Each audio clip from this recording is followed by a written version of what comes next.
দলীয় বিবেচনায় কোনো অপরাধীকে ছাড় দেওয়া হচ্ছে না, জানালেন স্বরাষ্ট্র উপদেষ্টা।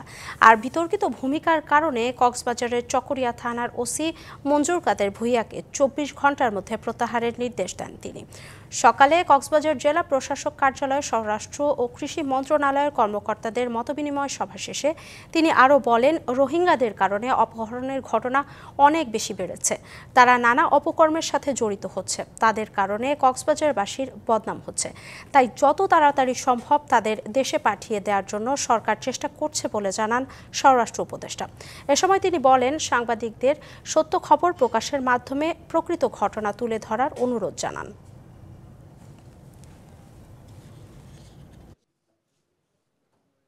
দলীয় বিবেচনায় যেন তারা কাজ না করে, এই জন্য অলরেডি আমি তাদের ইনস্ট্রাকশন দিছি। এখানে এখনকার যে পরিবেশ, এই পরিবেশে কিন্তু তাকে কাজ করতে সবচেয়ে সুবিধা। কিন্তু তার ক্ষেত্রে কিছু কিছু লোক আছে, তারা এখনই ভবিষ্যতে কে আসবে তাদের তেল দেওয়া শুরু করছে। ওসি চকরিয়া থানা জানো এর ব্যাপারে? আরে আজকে উইথড্র করো, আর কোনো কিছু না, আজকে উইথড্র করো, বুঝতে পারছো? আজকে উইথড্র করে দাও।